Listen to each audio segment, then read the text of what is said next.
नमस्कार मित्रांनो, ठरलं तर मग या मालिकेच्या आजच्या भागामध्ये मी तुम्हा सर्वांचे अगदी मनपूर्वक स्वागत करते। आजच्या भागामध्ये आपल्याला पाहायला मिळतं आता प्रिया किचनमध्ये जाणार, परंतु त्याचवेळी अर्जुन आवाज देत म्हणतो, तन्वी डॅड ही करी तन्वी असं म्हणत अर्जुन काही पुढे बोलणार, परंतु त्याचवेळी सायली म्हणू लागते, हिची नाटकं आम्हाला कळतायत ना। अगं काय चाललंय तुझं? तुला काय वाटतंय तुझी नाटकं आम्हाला कळत नाहीये? अगं तुझी ही सगळी नाटकं आहेत, माहीत आहेत ना आम्हाला। तर अर्जुन सायलीला म्हणतो, सायली तू हे? तर सायली अर्जुनला म्हणते, मी हिला पाठीशी घालत नाहीये असं म्हणत सायली अर्जुनला इशाऱ्याने शांत राहायला सांगते।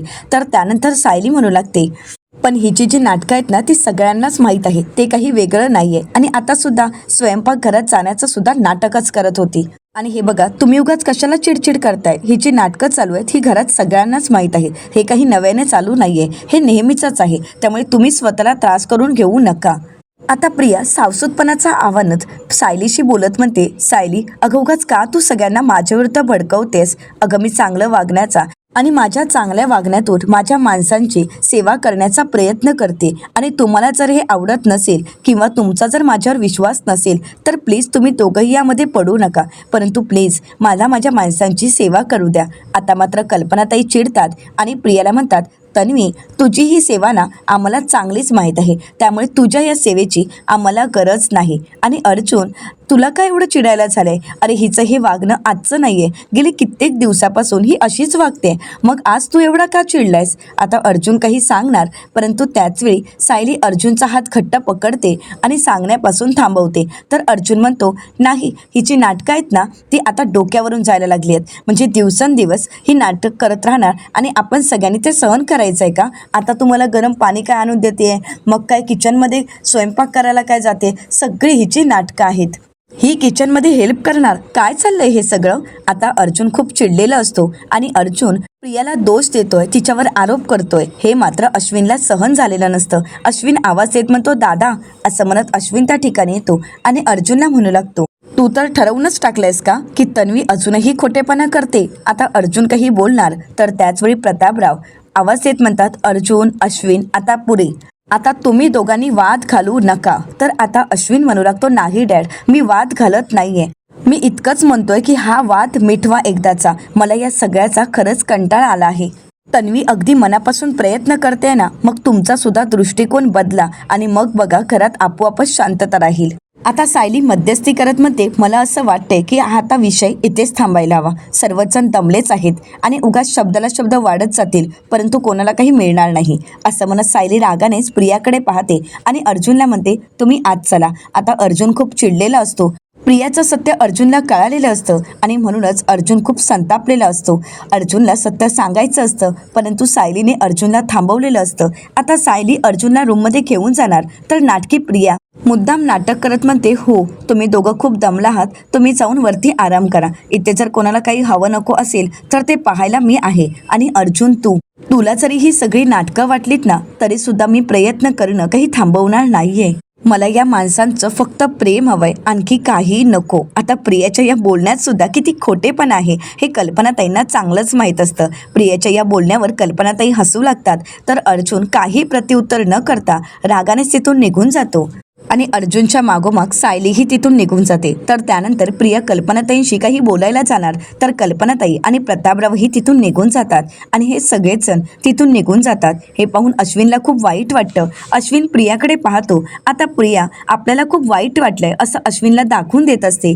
तर दुसरीकडे पाहायला मिळतं अर्जुन आणि सायली फ्रेश होऊन घेतात, तर त्यानंतर अर्जुन सायलीला म्हणतो, काय चाललंय तुझं? तू मला खाली का बोलू दिलं नाहीस? तर सायली अर्जुनला म्हणते, मी तुम्हाला अगोदरच सांगितलं होतं की आता कोणाला एवढ्यात काहीही सांगायचं नाही, आणि तरी सुद्धा तुम्ही सांगण्याचा प्रयत्न करत होता।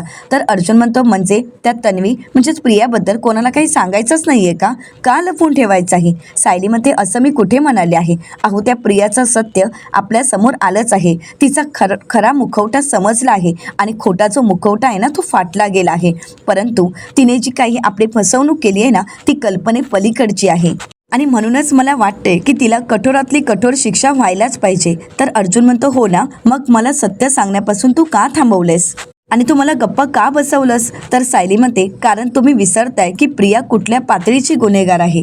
आणि एक गोष्ट विसरून चालणार नाही की आपण जर सत्य सांगण्याचा प्रयत्न केला तर आपण सत्य सांगेपर्यंत बघता बघता ती सत्य बदलून टाकेल आणि विषय तिथल्या तिथे बदलत स्वतःची बाजू मांडत स्वतःला सिद्ध करत ती पुन्हा या घरात राहणार आहे.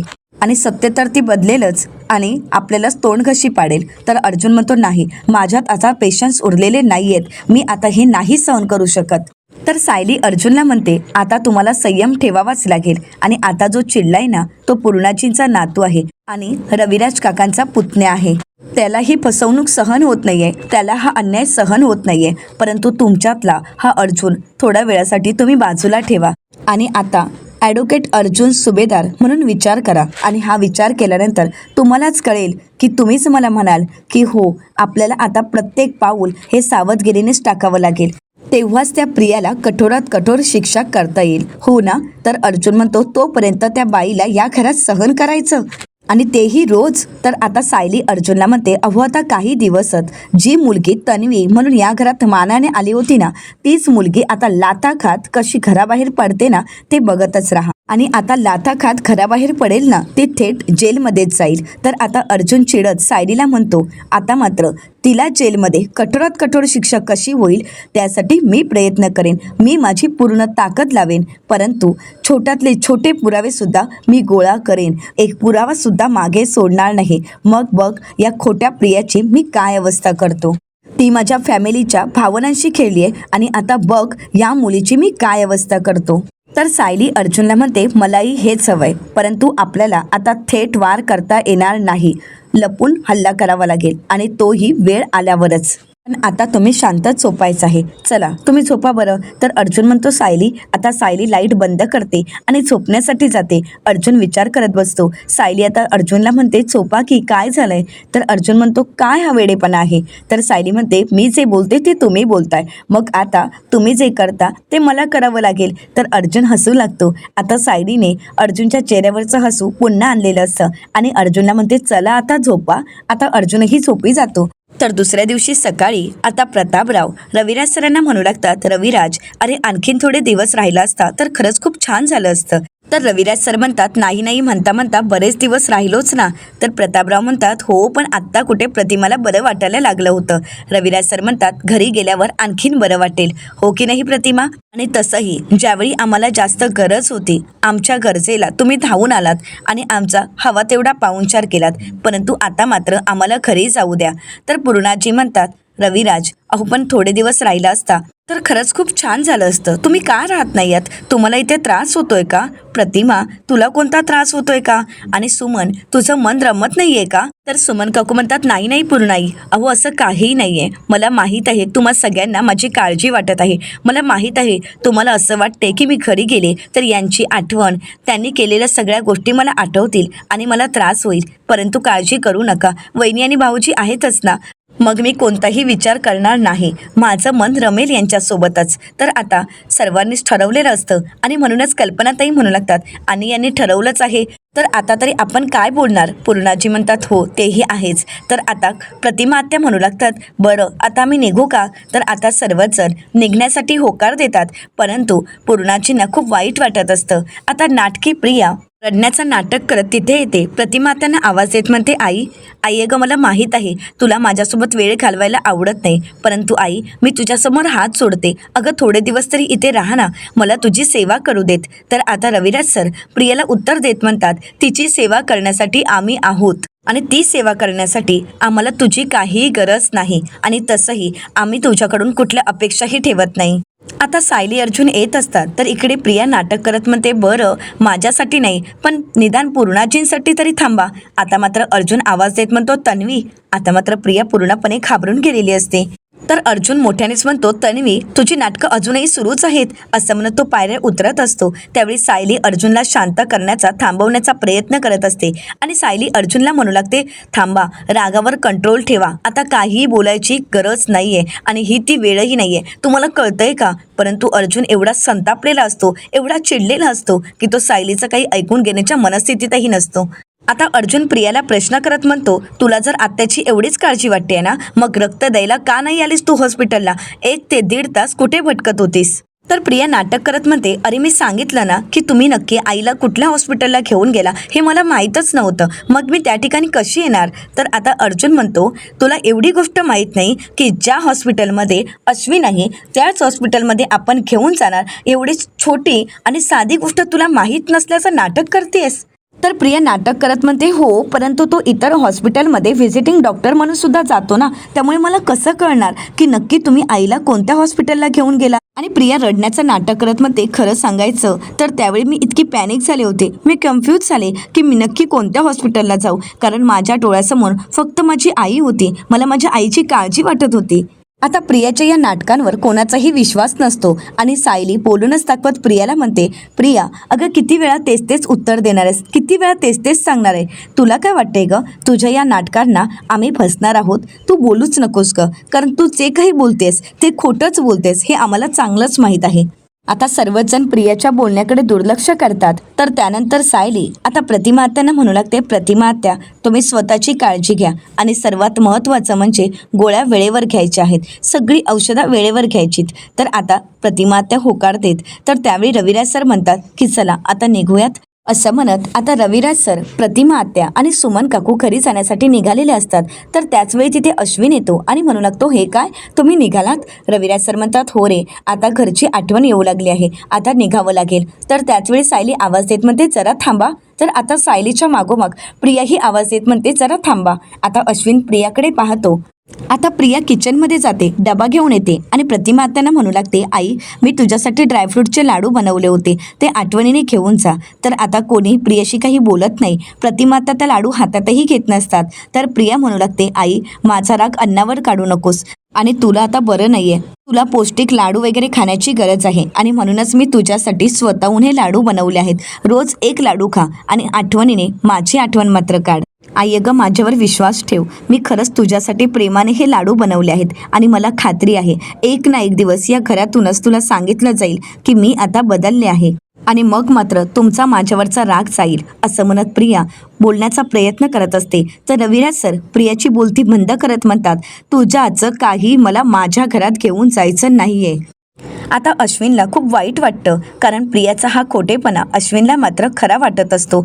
अश्विनला वाटत असतं की खरंच प्रिया बदलली आहे आणि प्रियावर विश्वास ठेवत अश्विन रविराज सरांना म्हणतो, रविराज काका अरे आता तरी तन्वीवर विश्वास ठेवा, खरंच ती बदलली आहे, हे लाडू खरंच तिने अगदी प्रेमाने तिच्या आईसाठी बनवले आहेत, पण ते फक्त तन्वीने बनवले आहेत म्हणून तुम्हाला घेऊन जायचे नाही आहेत का. तर प्रिया म्हणू लागते, मला तरी असं वाटते की यांना वाटत असेल की या लाडवामध्ये मी काहीतरी विष वगैरे मिसळलं असेल. असं म्हणत आता प्रिया डबा उघडते आणि त्यातील एक लाडू खायला घेते. आता प्रियाची नाटकं सगळ्यांना चांगलीच माहीत असतात, परंतु कोणी काहीच बोलत नाही. प्रिया लाडू खाऊन दाखवते आणि म्हणू लागते, आई बघितलं ना, मी ह्याच्यात काही मिसळलं नाहीये. अगं आई तुला त्रास होईल असं यात काहीच नाहीये, तुमचा विश्वास नाही आहे का माझ्यावर, मी दुसरा लाडू खाऊन दाखवू का.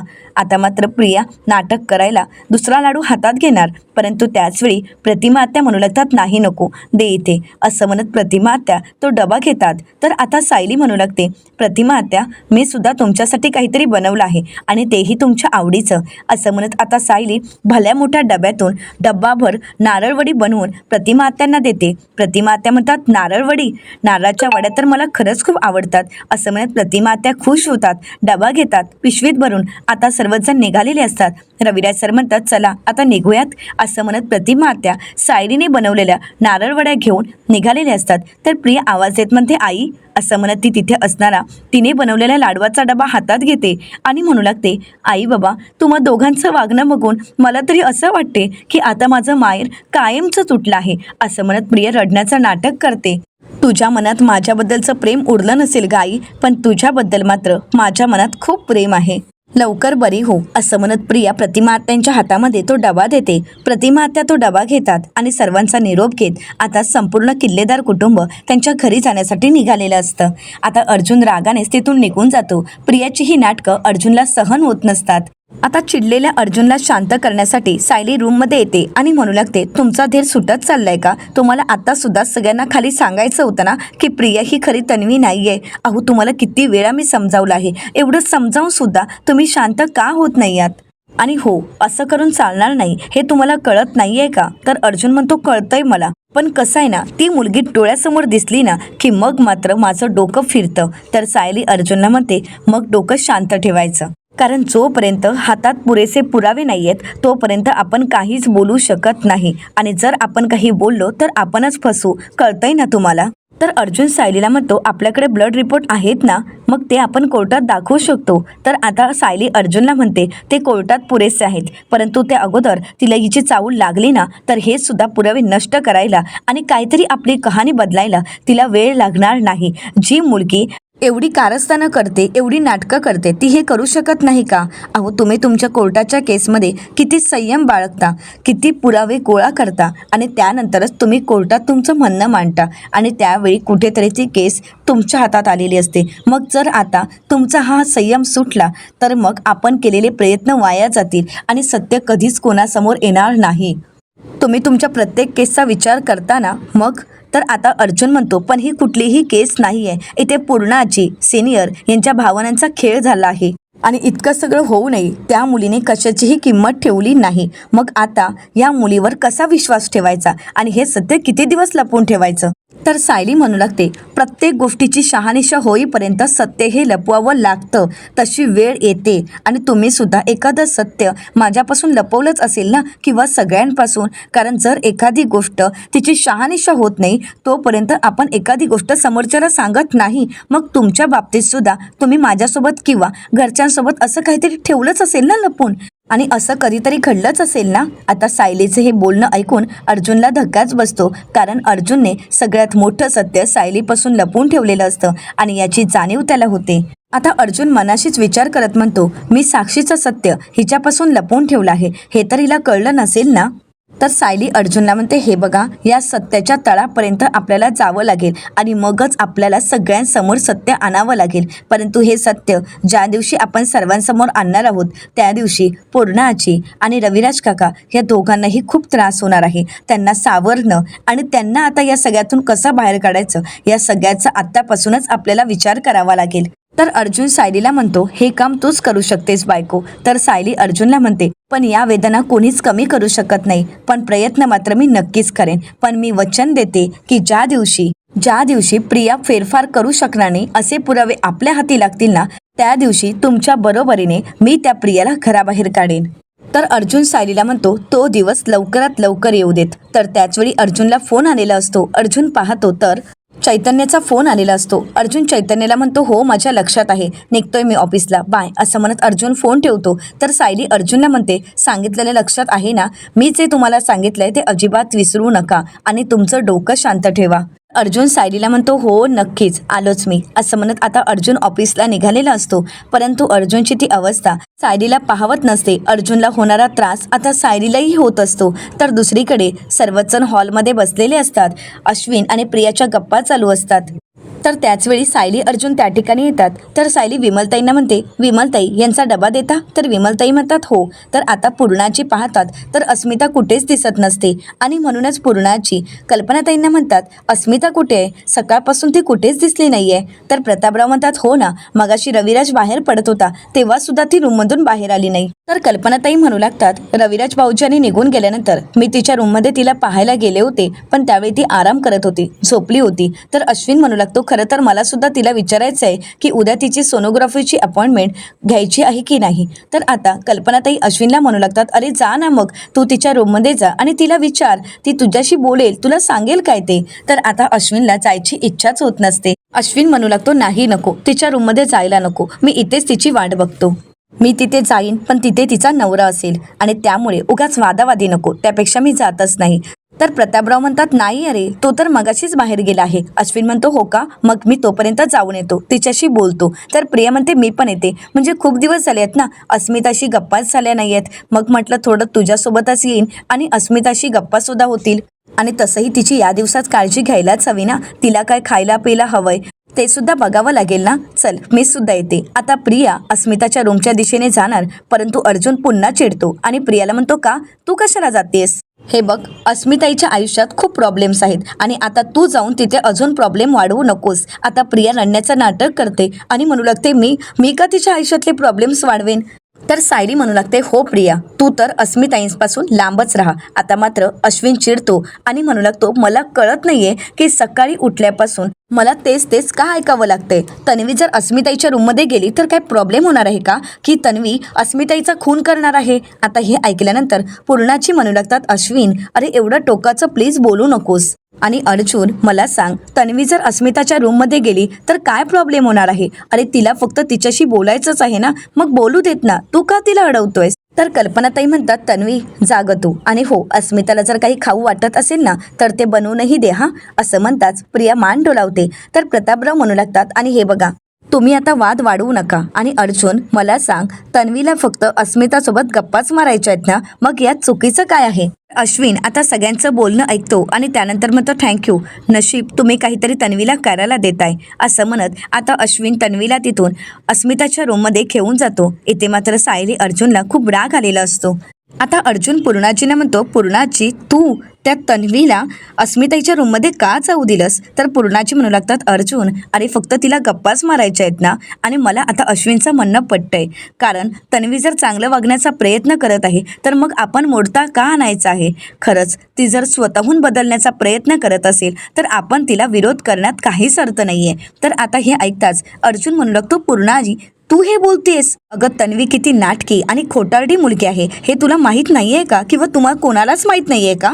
आता मात्र सर्वच जण शांत असतात. तर सायली सर्वांसमोर हात जोडते आणि म्हणू लागते, मी तुम्हा सगळ्यांसमोर हात जोडते, तुम्हा तिघांनाही विनंती करते की प्लीज प्रियाच्या या वागण्याला भुलू नका, तिच्या या वागण्यावर विश्वास ठेवू नका आणि तिला पुन्हा पुन्हा संधी देऊन स्वतःला त्रास करून घेऊ नका. तर प्रतापराव सायलीला म्हणतात, सायली हे बघ आम्ही तिच्यावर विश्वास ठेवत नाही आहोत, परंतु कसं आहे ना, ती जर चांगलं वागण्याचा प्रयत्न करते आणि ती जर आपल्याशी चांगलं वागते तर आपल्याला सुद्धा तिच्याशी चांगलं वागायला काय हरकत आहे. तर पूर्णाची म्हणू लागतात, मला आता तन्वीचा विचार करायचा नाहीये, मला आता या क्षणी फक्त अस्मिताची काळजी वाटते. तिचं गोड कौतुक करण्याचे तिचे दिवस आहेत, परंतु काय होऊन बसले बघा ना. तर कल्पनाताई म्हणू लागतात, अगदी खरं आहे, मला तर अस्मिताचा चेहरा पाहवतही नाहीये, पण आता आपण तरी काय करणार आहोत. तर आता अर्जुन म्हणू लागतो, जोपर्यंत हा सचिन नावाचं वादळ अस्मिताईच्या आयुष्यात आहे ना तोपर्यंत आपण काहीच करू शकणार नाही. तर सायली म्हणते, ज्या गोष्टी आपल्या हातातच नाहीये त्याबद्दल आपण बोलून तरी काय करणार आहोत. तर आता सर्वांनाच अस्मिताची काळजी वाटत असते, सर्वच जण अस्मिताचा विचार करत असतात. तर येणाऱ्या पुढील भागामध्ये आपल्याला पाहायला मिळतं, प्रिया लोखंडेंच्या घरी आपल्या आईबाबांना भेटण्यासाठी गेलेली असते आणि त्यावेळी ती दरवाजाबाहेरच उभी राहते आणि भरपूर असे पैसे त्यांच्या हातात देते आणि हे सगळं काही सायलीने लपून पाहिलेलं असतं. आता सायली विचार करत म्हणते, प्रिया सदा आणि मैनाला एवढे पैसे का देते. आता प्रिया तिथून निघून जाताच सायली त्यांच्या दरवाजावर उभी राहते. आता मात्र मैनावती आणि सदाशिवराव दोघंही सायलीच्या समोर असतात. त्यावेळी सायली त्यांना प्रश्न करत एकच विचारते की प्रियाचा आणि तुमचा काय संबंध आहे. आता मैनावती आणि सदाशिव दोघंही खरं बोलतील का आणि सायलीला सत्य कळेल का, हे पाहणं अतिशय रंजक ठरणार आहे. मित्रांनो, अशाच मालिकांचे नवनवीन अपडेट पाहण्यासाठी चॅनलला नक्कीच सबस्क्राईब करा. आजचा व्हिडिओ तुम्हाला कसा वाटला हे कमेंट करून नक्कीच कळवा. आजचा व्हिडिओ जर तुम्हाला आवडला असेल तर व्हिडिओला लाईक करायलाही विसरू नका. व्हिडिओ पाहिल्याबद्दल तुम्हा सर्वांचे अगदी मनपूर्वक धन्यवाद.